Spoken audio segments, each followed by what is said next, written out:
Although believed to be completely harmless, caffeine can have quite the negative impact on your health. A 1998 study carried out by the National Institute for Environmental and Health Sciences concluded that women who consumed at least 1 cup of coffee per day were half as likely to get pregnant than women who did not. Many of us rely on caffeine to help us start our mornings out right. In just observing the caffeine culture of our campus, I noticed that 7 of 12 students I encountered at the Student Center building one afternoon carried a Starbucks beverage in their hand. Today we will discuss the negative impact caffeine consumption has on the human body by understanding caffeine and its risk factors, reviewing short-term and long-term effects associated with caffeine consumption, and by the end of this speech, we will hopefully identify healthier alternatives to caffeine-enhanced substances in order to help you better monitor and receive your daily doses of energy.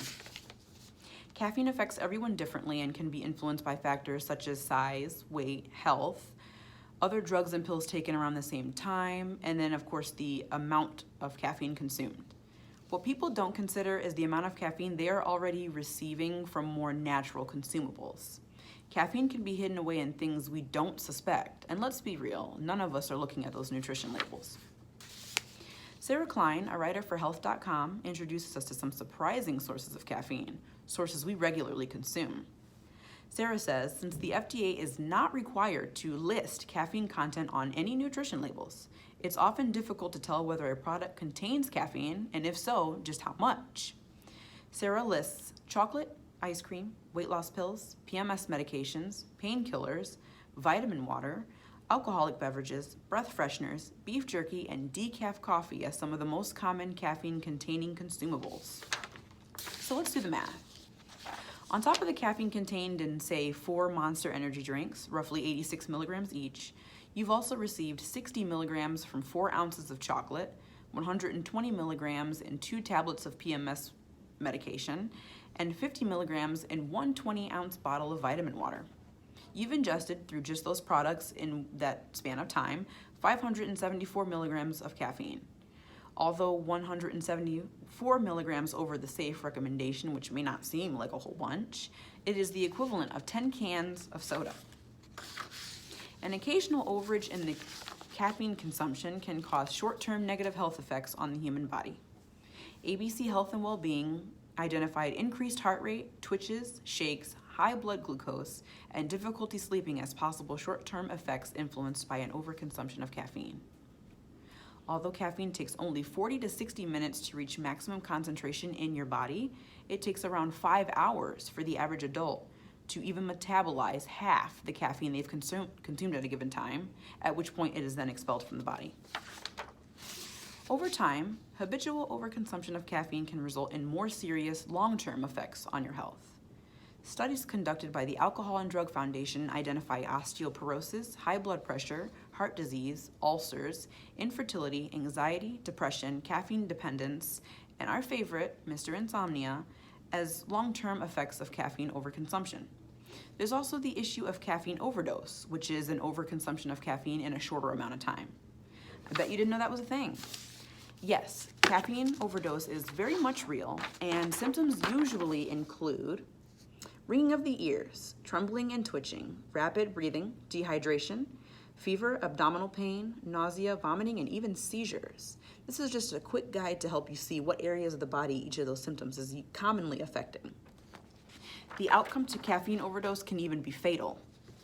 Maggie Fox of NBC News reported that a South Carolina teen had died from heart failure after suffering from a caffeine overdose. The 16-year-old boy died from an overdose after drinking a few caffeine-laden soft drinks, a coffee, and an energy drink. On that particular day, he'd consumed these highly caffeinated products within only a 2-hour time span. Before you dismiss this as a fluke, let me share with you another reported death in recent years from caffeine-enhanced substances.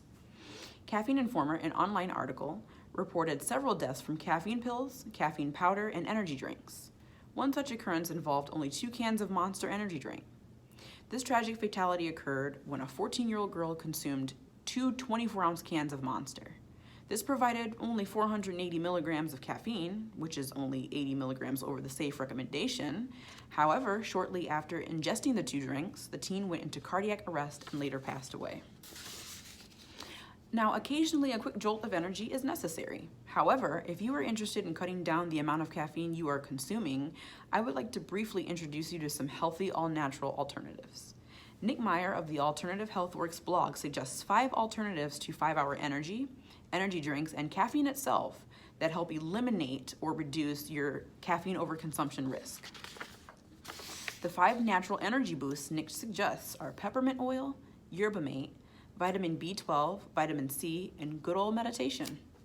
Yerba mate is considered a cousin to caffeine as it delivers a lower, more balanced combination of non-habit forming compounds.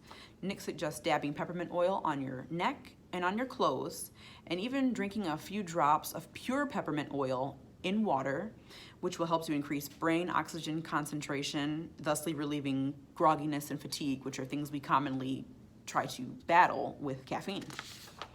Some other obvious ways to increase your energy include getting more undisturbed sleep, reducing the amount of time spent looking at your electronic devices, taking frequent breaks from concentration, and then simply making sure you're drinking 64 ounces of water at least each day.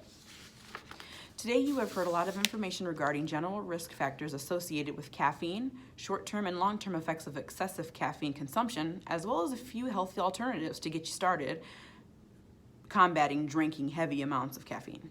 Again, I do not aim to keep you from drinking any caffeine. My biggest goal is to make you aware of the power caffeine has on your mind and on your body and how you can limit any negative side effects of this by simply tracking and reducing caffeine consumption. There's a saying that goes, too much of a good thing becomes a bad thing, and I think I've more than proven that this is true of caffeine too. Read your labels and do your research. With responsible moderation, we can keep caffeine a safe, periodic, and optional device.